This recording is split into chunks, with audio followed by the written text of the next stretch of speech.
คาเมื่อสงคาเมื่อสงพี่น้องก็เมืองแต่เขากูก็กูก้นกูตีกูตั้งนะครับเนาะรายสู่อันที่คาหยามนักคำอิงตายนั่นเมื่อเดียวก็เจ้าหน้าที่ตำรวจเขาตียอบไรตัวเย้าเลยเอาตกขอบกว่าเย้านะครับเนาะรายสู่ในก็เหตุการณ์อยู่ที่ห้องเฮียนเอกชนตีหนึ่งครับเนาะอยู่ที่ตั้งสันปิเชอร์ในครับเนาะตั้งเมลิมในครับเนาะมันจานในเพราะว่าเลือกการเลือกงานมาที่โรงเรียนยาวในก็ซ้ำใกล้กว่าเอาหมักไม่หมักดอกพะเยนั่งเขียวดีกัดเมืองใหม่เสมาขายขึ้นในการปากไข่ในขนมปากไข่ไตในขนมยาวก็มีหนังวันหนึ่งนั่นนางคำอิงซังโทรมาห้องมันในขนมให้มือกินเรากินเวกันที่ห้องมันใจในขนมยาวก็มันใจก็ขึ้นปอกมือเอารถเครื่องมือหับนางคำอิงเสมาในขนมซื้อปลา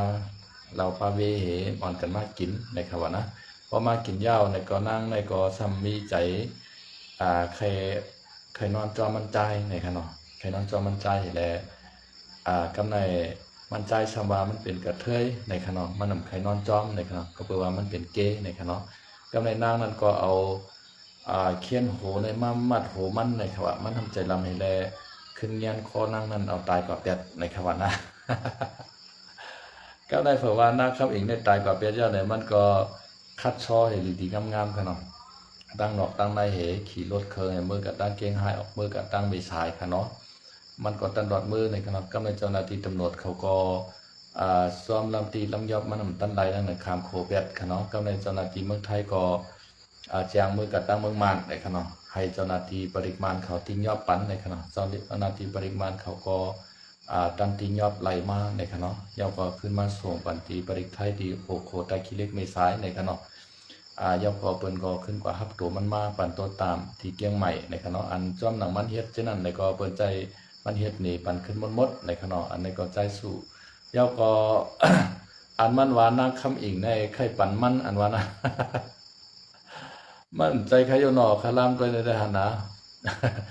มียิ่งในไข่ปั่นก้นใจในพวกกะหรี่หากันก้นใจในขามตอนหันคณะช่างจะว่านางนั้นไข่ปั่นมันไหนมันไข่เฮ็ดไหนก็มันเลียดออกห้องกว่าเฮากว่าหลีต่างที่ต่างๆให้ก็ปอไหลเอาขนาดที่เต้มันในขาวนตัวแต่ใจสูในมันเตะข่มขึ้นนั่งคณะนั่งคำเองเนี่ยนั้นก็นอนจอมนั่งคำเองแฮ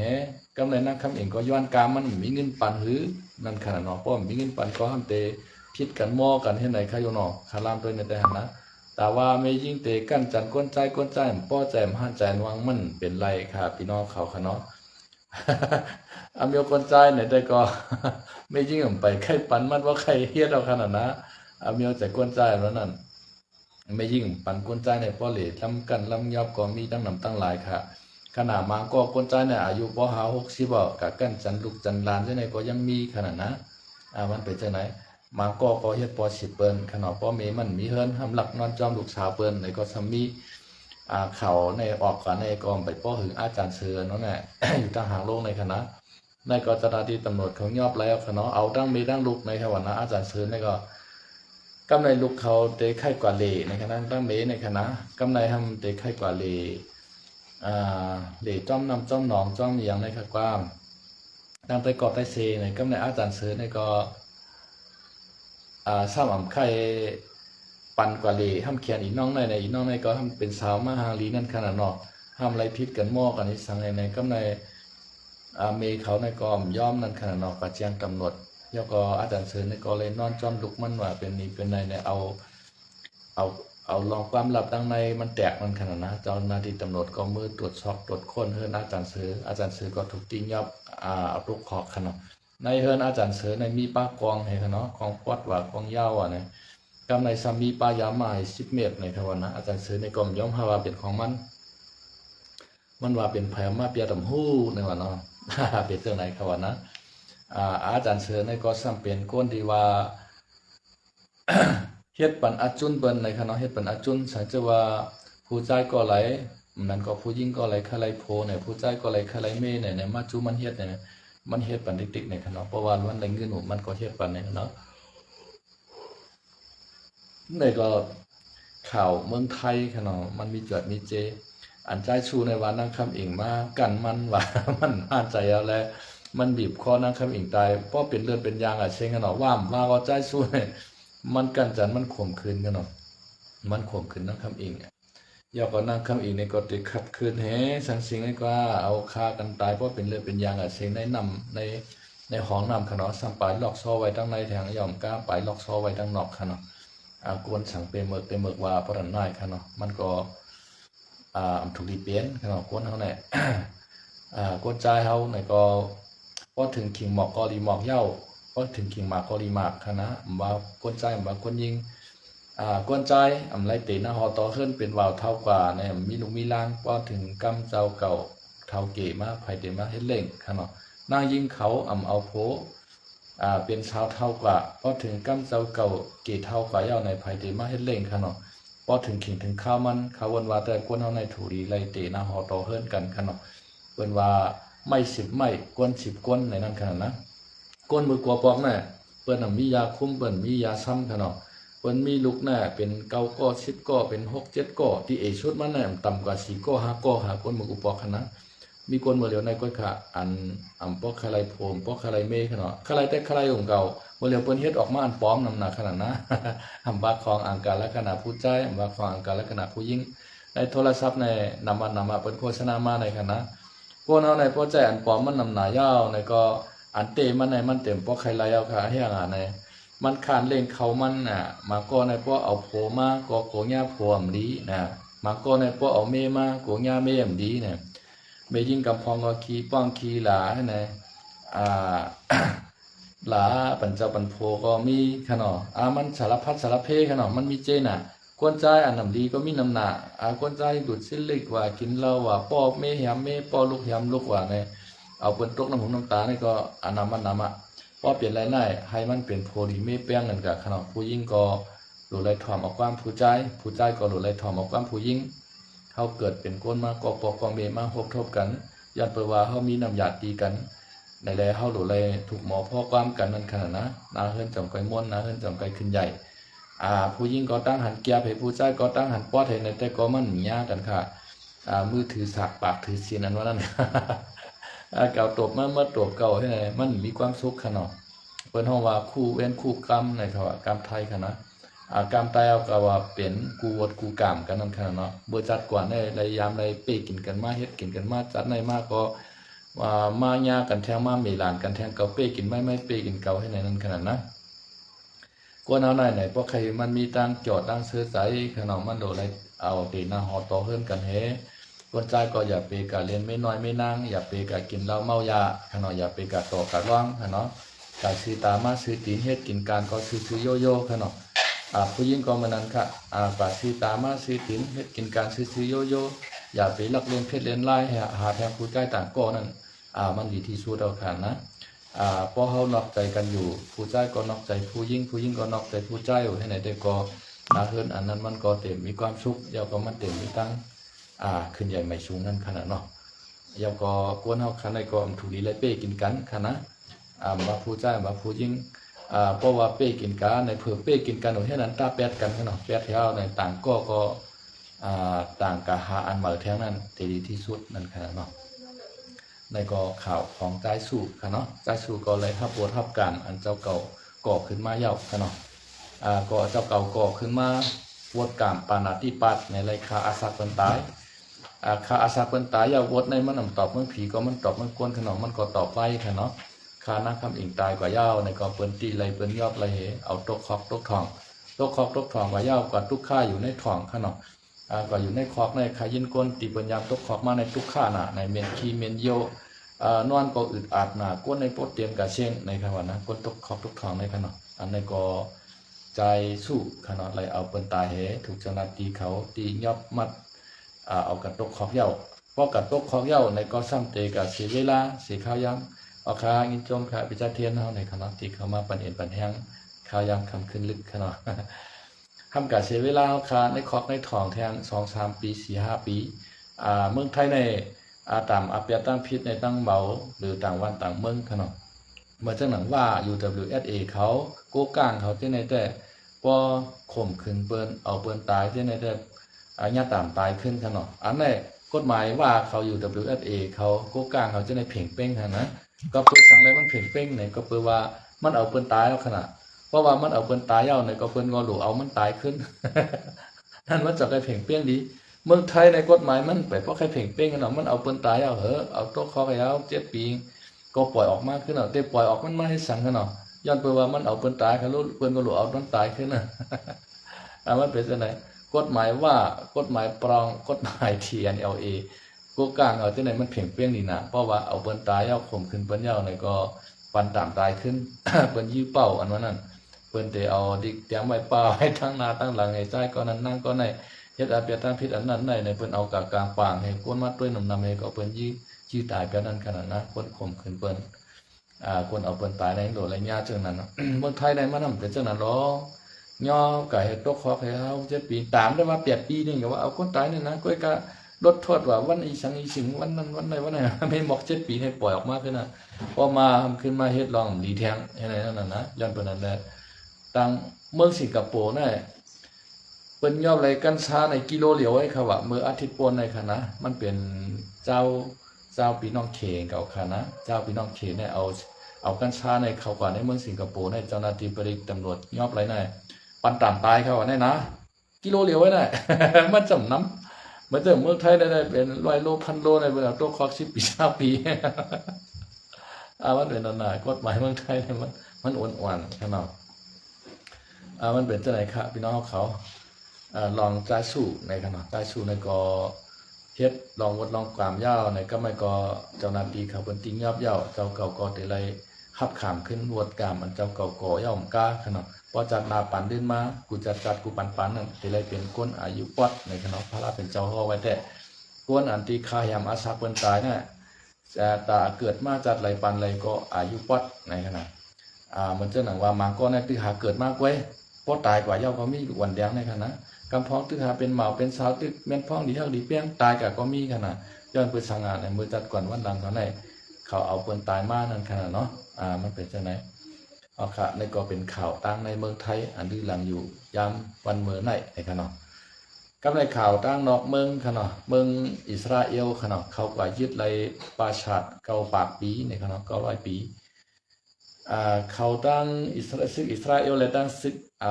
ฮิตโปลอในขณะฮิตโปลอตึกกันห้าวๆแห้งๆเตวาวาในเมืองเลบานอนในขณะตับกันห้าวๆแห้งๆเหกำในซึกอิสราเอลในลึกล้ำฮิตโปลอกว่าชิดไรปราสาทอันอายุมันมีเก่าปากปีสิปราสาทนั้นห้องว่าโปพอดในขณะโปพอดนะครับอันในเมื่อก่อนในก็อิสราเอลเขายามกายยึดมาในขณะยามยึดมาจะเมื่อเฮงก็ปาก82ต่อถึงปี2เฮงในขณะข้าวตั้ง18 ปีนะครับตกอยู่ตีไตกับมือซึกอิสราเอลขณะกำเดินสุดมาชิดโปโลในก็เลยเครื่องกองเครื่องกลางนักที่เมืองอิหร่านมานำไหนและขึ้นตึกขึ้นซึกอิสราเอลก็ยอมการขณะถอยขึ้นยอมปั่นประชาในตกกว่าขึ้นในมือชิดโปโลในขณะเมื่อปี2เฮงนะครับกำในเมื่อปนมาอาทิตย์ปนในขนมพอถึงปนนั้นก็ซึกฮิตโปลอก็ปืดปังตึกซึกจูอิสราเอลแทงในขนมอิสราเอลก็ยื้อเขาอำว่าตั้งกลางหาวขนมว่าตั้งดินอิสราเอลลืบลำรวยฮิตโปลอฮิตโปลอในสุดถอยคนกว่าก็ซึกอิสราเอลในก็กายชิดไล่ปราสาทอันในขนมอันปราสาทอันที่ว่าคึกปืนในกัมพาปีเมืองป้องเก่าปากปีอันนั้นเมื่อในซึกอิสราเอลเขาในแก่นแข็งแน่นหนาเยาก็เลยจื้อเสียงดีในขนมยาก็เขาก็มีการต่อรองสูงตั้งการเมืองการซื้อกันในอิหร่านในขณะอิหร่านในก็เป็นเมืองมหาอำนาจอันที่ตะวันออกกลางขณะมันเตเอากองกลางลักในปันจุ่มฮิตโปลอปันจุ่มฮูตีจะในขณะมีหลายจุ่มอันอิหร่านปันเอ็นแห้งไว้ในคณะปันแห้งเครื่องกองเครื่องกลางนักแรงเงินตองจะในตาเตตึกลึกอิสราเอลในขณะอิสราเอลในก็อยู่ในวงล้อมของเมืองอาหรับ5 เมืองในขณะเมืองมุสลิม5 เมืองค่ะล้อมหอบไว้ก้อยกับอิสราเอลในมีสมองออกแข็งย่อก็อิสราเอลในเลยตั้งกำส่วนแถมตั้งเมืองอเมริกันในขณะก็แปลว่าอเมริกันก็ปึงอิงอิสราเอลขณะอิสราเอลก็ปึงอิงอเมริกันในคาช่องเมืองในก็ผัดกันไล่นะครับย้อนเปอร์ก้นอิสราเอลในเขาเป็นก้นมีปีญาตั้งนำตั้งหลายขณะสมองเขานั่นดีนะนะครับภายนับภายตัวภายการเงินด้วยอันอยู่ในธนาคารเมืองของ อเมริกันเนี่ยเป็นเจ้าอยู่กำนำนะครับที่เป็นเจ้าอิสราเอลในคณะก้อยกาเขาเมื่ออยู่เมืองอเมริกันเขาไล่ชาญชาติอเมริกันในคณะเขาไล่วัดอเมริกันเขาก็เกิดในเมืองอเมริกันนะเป็นเจ้าอยู่ในก็ไล่วัดไล่ไหวขนาดไล่วัดไล่ไหวเมืองอเมริกันยาวเนี่ยเขาก็ไล่เขาหาบการเป็นอาจุยาบุญท่านในขณะเป็นข้าหาบการคุณของในเมืองอเมริกันในนำนานะครับมันจะหนังว่าเป็นข้าราชการของอเมริกันในขณะเนาะภายการเงินว่าภายการธนาคารว่าในที่ไหนอิสราเอลในนำนานะครับย่อมเป็นในอเมริกันเนี่ยมันจางปล่อยอิสราเอลในขณะอิสราเอลอยู่ในวงล้อมมุสลิม5เมืองในก็เหมือนจะหนังเมืองอียิปต์เมืองจอร์แดนขนมเมืองเลบานอนเขาจะเนี่ยเมืองซีริยาขนาดยาวก็เมืองอิหร่านอิรักเขาจะเนี่ยอยู่ในวงล้อมมุสลิม5เมืองเลยเพราะว่ามันนำเขียนให้มันอยู่ไรขนาดว่ามันเขียนให้มันอยู่ไรช่างเจอว่าเป็นใต้เฮาอยู่ในวงล้อมเปิ้นเท่านั้นแต่ขลังในใต้เฮาในไฮไลท์ไฮหลอกว่าขนาดก็แปลว่าใต้เฮาในใจพวกใครแก่นแข็งขนาดใจอ้วนใจอ่อนใจพวกแก่นแข็งใต้เฮาในก็เย็นง่ายขนาดจานอยู่จำมันก็รัดกำมันปีเปียดเผื่อมารัดกำใต้เจ้าเก่าในซ้ำเอาปีเปียดเราว่าในนะเอาลองมันกว่าก็มีพอมาอยู่เมืองไทยในก็รัดกำไทยปีเปียเราอ่ะก็ไม่รัดกำใต้เจ้าเก่าในก็พวกให้หมอลองไทยเอาก่อนให้ไหนก็เป็นว่าใต้เอาในเป็นใต้น้ำดิบอันว่าใครมีอนุเตงเอานะใต้น้ำรีบอันว่าในมันปองว่าห้างในอันในก้นมือกูปอกเป็นนี่ตัวอย่างว่าใต้เอาในมันน้ำรีบลิในว่าเขาว่านะเฮ้วันน้ำรีบเนี่ยพอเขาเอาน้ำแก้วในขณะน้ำใส่น้ำรีบเนี่ยมาใส่ไว้ขนาดเขาก็เอาน้ำแพนตาแรงขนาดมาเทใส่เนี่ยเอาเย็นเป็นน้ำแรงเอาครับพี่น้องเขาเพราะว่าแก้วใสอ่อนอันในเขาเอาน้ำแพนตาเขียวมาเทใส่ในถอกใส่น้ำคอร์ชื่อว่าถอกใส่เนี่ยเป็นสีเขียวกับเปรี้ยวค่ะเพราะว่าเขาก็เอาน้ำสีลำมาถอกใส่เนี่ยก็เป็นสีลำกับเปรี้ยวเนี่ยใต้เขาเนี่ยมันจางเย็นง่ายมันจางกับเป็นเปิ้นง่ายเช่นนั้นในเขานะก้อยกามุสลิมเขาในก็เปลี่ยนเปิ้นง่ายครับมุสลิมเนี่ยแต่ว่าคนใจว่าไม่ยิ่งขนาดเพราะว่าไม่ยิ่งกับไรโถคนใต้เนี่ยก็คนใต้เนี่ยคนใจก็ในเตลัยกาเข้าเป็นมุสลิมจ้อมเขากำเดียวขนาดเข้าไรเขานำยำพระเป็นเจ้ากอดมาเขาไว้เขาสาวเนี่ยก็เตลัยจุนเป็นพระเขาเห็นแล้วกาเข้ามุสลิมครับ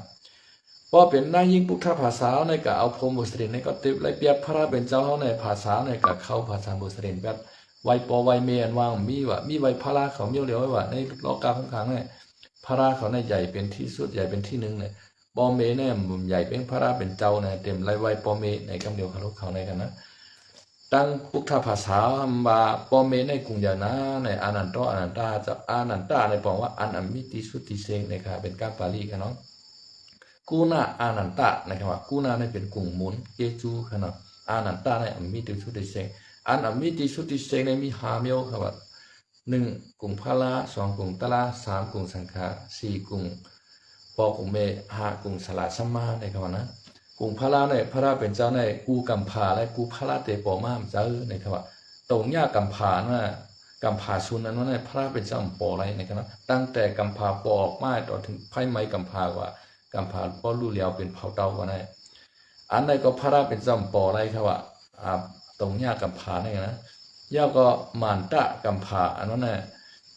พระราเป็นเจ้าปอชองสู่ในก็มีพระราเป็นเจ้าปอหนึ่งสู่เอกะกัมพาในพระราเป็นเจ้าปอหนึ่งสู่ค่ะเนาะย่าก็มังกัมพาก็พระราเป็นเจ้าปอสี่สู่มังกัมพาก็พระราเป็นเจ้าปอห้าสู่ในกัมพาอันเขาอยู่เมื่อเดือนในปุณณวาพัตตากัมพาในพระราเป็นเจ้าปอเลยห้าสู่ในกึศสู่กำเนิดชุดพระราเป็นเจ้าอาริมิติยะในค่ะเนาะนะครับย้อนไปนั้นพระเป็นเจ้าในป้อมันเจ้าป่อมายาวในก็เหมือนจะหนัง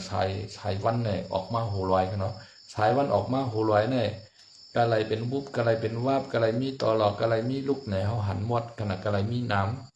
ำในโลกาของกลางลงข้างในเพราะว่าพระเป็นเจ้าป่อมาในหู้ว่าอันไรผิดอันไรถูกครับว่าอันไรเป็นกุศลอันไรเป็นอกุศลในหู้ครับเพราะพระเป็นเจ้าป่อมาพระเป็นเจ้าป่อมายาวในพระเป็นเจ้ามาฮอบันอันนี้เป็นอกุศล12เลยนะอันนี้เป็นอาหิก18เลยนะอันนี้เป็นกรรมวัจรา24เลยนะในที่ไหนอันนี้เป็นโลกุตระเก้าป้าเลยนะในพระเป็นเจ้าห่อไว้ในสร้างเกี่ยวในสร้างเกี่ยวกับตัวในพระเป็นเจ้าห่อไว้บรรลัยละเอียดมันเข้มนะตราสิ2ตินโจโกไปในกำมันว่ากันนะอันนี้พระเป็นเจ้าห่อไว้เดือนเลโตนี่นะนี่เป็น45ปับกันเนาะปีดากา3ของพระเป็นเจ้าห่อมาเพราะพระเป็นเจ้าป่อมาในกัมพาในเมืองเจ้าหนัง กลางวันเนี่ยลูกตั้งตาวันออกขึ้นมาหนึ่งหัวลอยในคณะเพราะว่ากลางวันมายาวในสายคือสายเลี้ยงในกูตั้งในห้องตับไรปืดไพ่มันเข้มหนาขนาดนั้นหันมัดก็เลยก็เลยมีลูกก็เลยมีเหล่าก็เลยมีน้ำก็เลยมีตั้งเข้มตั้งเป้งริมลีในหันหมดเมื่อนั้นครับพระเป็นเจ้าเอาปิญญามันเจ้าถ้าปิญญุตัญญาเนี่ยมาห่อปันวยนี้สัตว่าให้ป้อปองเจียงเลี้ยงใจกว่านั้นขนาดลองใจรอบพาต่อสามโมหกิริสาป้อเย็นหายกันเนี่ยพระเป็นเจ้าในกรุงเกจูใหญ่นะในขวะตาเตปอมา101ป้าเลยก็ตีชุดมันใจข้าวยำฉีอาสงไข่และเนื้อตั้ง100,000 มหากัปนะครับยกกรุงตราอันวันนั้นก็ใหญ่นะในขวะกรุงตราอันวันนั้นมาลอกกุตราเขาป้าน่ะมักสีป้าโพสีป้าเด็กปั่นปริยาตราชิป้านั่นน่ะพอเขาขาจ้างกำตราไรกว่าไรมากไรโพไรฮอตนี่ปั่นกว่ายาวในตราอันนั้นน่ะตราอัน7อันมาในคณะเมียดนาเมียดรอนต้นต่างหรือเปินดังบดดังเสียงตราอันใจว่าป้าปีดากาสามกองต่างว่าอยู่ในปีตูต่างไว้ในเข่งพาราเอาไว้คำไว้ไหนเนี่ยนั่นอันนั้นใจของเก่ามันเป็นตราในปีหยาบค่ะเนาะพระเป็นเจ้าพ่อมาใจอยู่แต่ว่าอันตราร้อนๆเก่นๆเต้ในอันที่เฮาขาจ้างในกำไรอันเจ้ายาหันตาเขาเป็นจ้างไรมักสีป้าโพสีป้าเมฆปั่นปริยาตรานั่นน่ะอันนั้นเป็นตรา7ตราหมันว่าไผ่ไรหลู่ไรต้านตีโปโกอันไรหบทบตราทูตรามยันในกู้โซใหญ่นากู้โซอาโจมันเนี่ย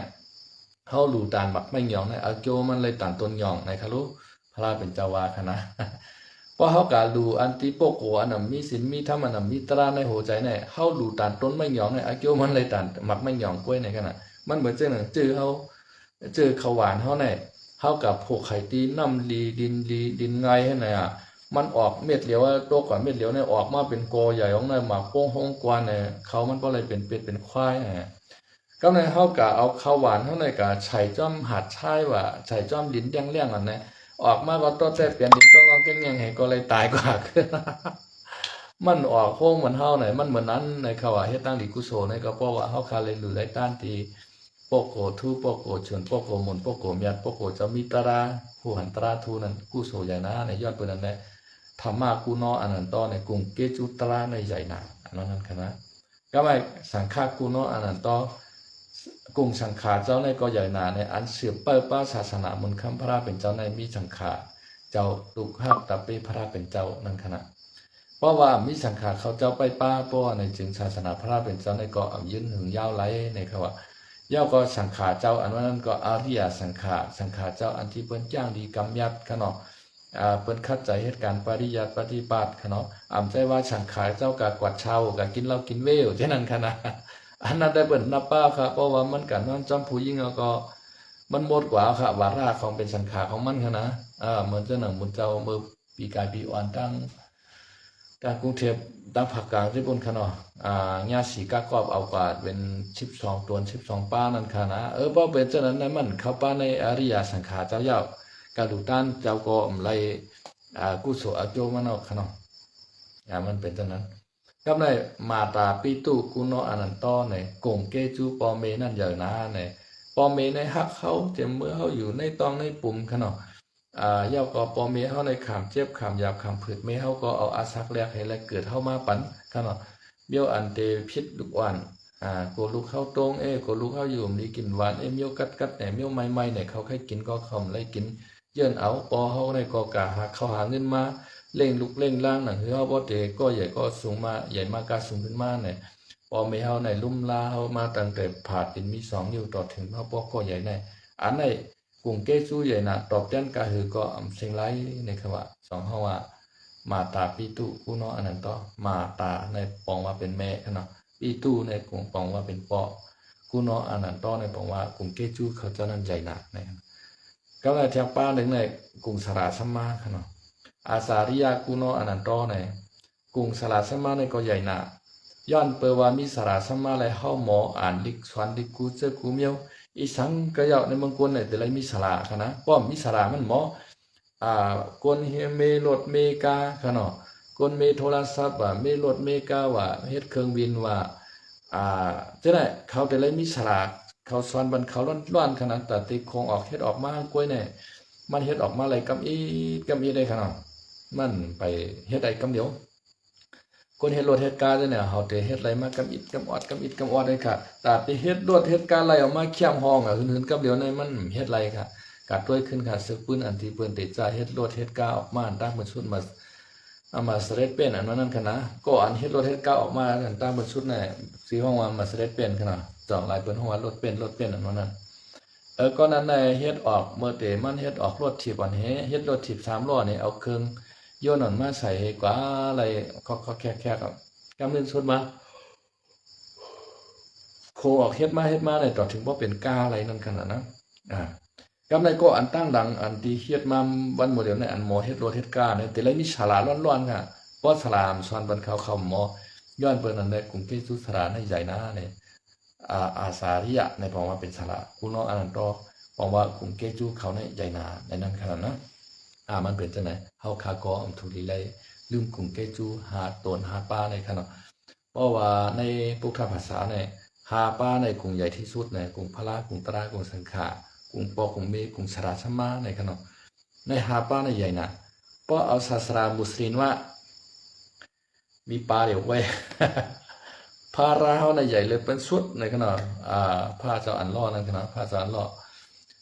อันลาสินนะกรรมันของอันลาสินเพราะกรรมไทยเป็นของว่าพระอันล่อในขนาดอันนั้นว่ากูเจอกูเมียวในกำผ่านในพระอันล่อในผ่านช่วงมาปันนะโมในไผก็หันตัวมันเลยว่าพระอันล่อในขนาดฮู้ว่าลูกกะไรมากค่ะเนาะเป็นหาครับผมปล่อยฮู้เต๊ะๆไหลเลยเพิ่นเต๊ะๆเนาะก็ไม่เพราะเอาศาสนาคริสต์ว่าค่ะเนาะพระเจ้าเยซูในใหญ่เลยเป็นหมดในกำผ่านเนี่ยกูเจอกูเมียวในพระเจ้าเยซูในผ่านช่างมันหมดในค่ะเนาะก็น่ะเพราะเอาศาสนาฮินดูว่าค่ะเนาะศาสนาฮินดูว่านะพระเจ้ามหาศิวะนั้นเนี่ยผ่านช่างมันหมดในขวานในกำผ่านในกันนะฮู้ว่าอะไรแขนเดือนแล้วค่ะเนาะแขนเอาฟังมันก็น่ะเพราะเอาพุทธภาษาพระเป็นเจ้าว่ามาแต่ก็ว่ามันเป็นเหตุแต่เป็นผลอย่าเราจากไกลเกิดขึ้นมาย้อนไปว่ามันมีเหตุและมีผลเกิดขึ้นมาในอันกำผาวคาปอกขึ้นมาในก็ใช่ว่าภัยผ่านสร้างเฮ็ดมาปั่นแล้วมันปอกขึ้นมาในค่ะเนาะมันเป็นมาจอมสภาวะมันในค่ะว่านะมันเป็นเช่นนั้นได้ครับกูเจอกูเมียวเนี่ยมีผีช้างเจ้าไหลป้าไหลผ่านปันในค่ะว่าเฮาคาเฮ็ดเอาหังกล้วยเฮากำพองศาสนาเปิ้นด้วยก็ว่าใครโทรศัพท์ในก็พระราเป็นเจ้าผ่านมาปันโลงใครกองกลางมากในก็พระราเป็นเจ้าผ่านมาปันก็ตามเป็นเต้มันในมันกำใจขนาดโทรศัพท์ในไผเฮ็ดมาค่ะกวนเอาเฮ็ดมาค่ะเนาะเฮ็ดมา iPhone ว่า Samsung ว่า Oppo ว่า Vivo ว่าจังได๋ค่ะเนาะ iPhone iPad โทรศัพท์คอมพิวเตอร์กูเจอกูเมียวขี่ปานาวุธเนี่ยเป็นกวนเอาคาเฮ็ดมาร้อนๆค่ะมันใจจะพระราสู่ไหลมาเฮ็ดปันเฮาค่ะเนาะเฮาห่มหันลำตีลำตาให้เปิ้นว่าก็ว่าเจ้าแม่พระราเป็นเจ้าผ่านช่างมาปานนั้นน่ะกูเจอกูเมียวเนี่ยเฮาก็กระยุ่มเจ้าเปิ้นขนาดพ่อเฮาแม่เฮาเนี่ยเปิ้นเกิดออกเข้ามาเนี่ยถ้ามาพระราเป็นเจ้าเกิดออกเข้ามาให้ไหนก็วางกว่าก็มีขนาดนั้นติเตมาเนี่ยมันเป็นเหตุเลยเป็นผลมันเกิดขึ้นมาในขนาดเหมือนจังนั้นว่าพี่น้องใต้เฮาขนาดพี่น้องใต้เฮาในพวกเราอยู่ในวงล้อมเหมือนจังหนังอิสราเอลเนี่ยเขาหายเอาค่ะเนาะขณะเขาอยู่ในเมืองใต้เขาเนี่ยแล้วอยู่ในวงล้อมเปิ้นเต้ๆเนี่ยเขาเก็บไข่เย็นเก็บไข่หายเขาอยู่จำมานก็เก็บไข่เย็นเป็นมานค่ะเนาะเขาอยู่จำสังเย็นเป็นนั่นนางสาวใต้เอาค่ะก็ทำเอาโผพี่น้องว่าซึกว่าเนี่ยพี่น้องว่ายื้อเรียนตั้งคืนกันเนาะว่ายื้อมาแต่ปี2 ปีมาทัดออกมาเป็นเอาแง่มาละพืชออกมาพี่น้องเขามันเป็นนั้นขนาดพี่น้องใต้เอาในขนาดซึกใต้เฮาคางก็ ยิบกวางไว้หลายไปจอมเถินเจ้าไอ้จอมคือจังฮีกะแกดเคกังเอาสาวใต้เอากันนะกาใครซึกใต้เอาไหนเอาสาวใต้ในแต่งงานเป็นพงเหมือนพี่น้องว่า1แต่งงาน1ปอกใน1กำ2ปากกูอ่ะ3ปากกูอ่ะ4 5ปากกูอ่ะให้แน่ผู้ใหญ่ก้นหลงเพิ่นเอาแต่งงานบันกันที่คณะเอา2มังกราบันกันที่กะซึกใต้เอาเนี่ยหันผู้ใหญ่ก้นหลงเอาลูกน้องตะเป้2มังกราบันกันลงมาหนังคือก้นพี่น้องว่าเขาเปิ้นตัวติเพเปิ้นว่าติตัวนั้นเปิ้นเอาแต่งงานบันกันที่กะเกิดลูกมาเด็กๆเปิ้นบันกันกินยากุ้มกันนะใต้เอาเนี่ยเอาแต่งงานบันกันลงทำมาโกเลยเลี้ยงป้าลูกเขาเมฆเขาให้ไหนแท้ กินยากุ้มเหในก็แต้วในก็มันหือเพแล้วล่ะมันก็ไหว้กะกวนเป็นคนนำมาหมูนำว่าหมูเป้มานำก็มาเป้หมูอันเปิ้นวางแก้วค่ะพี่น้องเขาค่ะเนาะกวนในกำผาในเมืองไหลก็เปิ้นไข่โหนับกวนเปิ้นเตอร์หรือนำขึ้นมาในแต่ว่ากวนในกำผาวันเหมือนในโหนับกวนในยอมลงกับติ๊กๆนั่นกันเนาะเปิดเจอเมืองจากป่านในโหนับกวนเฮาในเมื่อในกวนเฒ่ากวนเก๋ในเพิ่มขึ้นมานำมาได้ดีกว่าอันหลวนหนุ่มไว้รุ่นเขาอันตาตีใหญ่มากในซ้ำเมียก็เปว่ากวนใช่ไหมเขาแต่งงานมาเอาผัวเมียใจของปลอมกันที่ขนาดน้อยเพราะแค่โหนับกวนเพิ่มในค่ะก็มีลอกลายปลายวนอันหนึ่งค่ะนะหนึ่งอย่าไปเฮ็ดของปลอมออกมาขนาดว่าของผู้ใต้ว่าของนางยิ่งอย่าไปเฮ็ดออกมาสองอย่าไปเฮ็ดมายาคุมค่ะเนาะยาฉีดเกาหลียาช้ำเกาหลีอย่าไปเฮ็ดออกมาสามอย่าไปเฮ็ดถุงอนามัยค่ะเนาะถุงเฮกังสันเทนั่นค่ะนะอันนั้นก็อย่าไปเฮ็ดออกมาเพราะว่าเฮ็ดออกมาหนึ่งอย่าไปเฮ็ดออกมายากุมค่ะเนาะยากินยาช้ำเนี่ยอย่าไปเฮ็ดออกมาสองอย่าไปเฮ็ดมาถุงยางอนามัยค่ะเนาะสามอย่าไปเฮ็ดมาของอังการลักษณะปลอมค่ะเนาะป้อมเฮ็ดสามอันนี้มาได้ในกำผาในกู้เนาะในติดนำขึ้นมาค่ะเนาะมันแต่มีคนเหตุการณ์เหตุงานคนเฒ่าคนเก๋ก็แต่มีลูกมีหลานในลูกหลานก็แต่มาเหตุการณ์เลี้ยงนั่นไงเนาะกวยกะดีไม่ใจมีเมียวหนึ่งกับครับเพราะคนนำมาเนี่ยเพราะคนโหคนนำขึ้นมาเหอะตีไฮตีสวนตีดินตีหน้าซ้ำนำมาจอมขาไหนคนในนำมาเดี๋ยวมายังกันน่ะเดี๋ยวมาพิษเอาส่วนเอาให้เอาหน้ากันเขาก็ใครไรไม่ก็ใครไรในซ้ำไปหิมกันก็ขนาดกวนนำในก็ซ้ำดีเมียวหนึ่งกันน่ะกวนนำในดีเมียวหนึ่งมันก็มีคอดีได้ความดีของมันนะครับวันเหมือนในก็หกทบกันมกันได้นะครับพอเมื่อนำมามีขายามไก่มาหกทบพอเมื่อพี่น้องเขาแทงจากว่าพี่น้องเขาใครตรงตัดมาอุมาลัดมาปั่นตาหันถึงตั้งหูตั้งหันแทงหยานปันค้าใจคำลาในก็ยินดีครับตอนนะครับไม่ชงกัน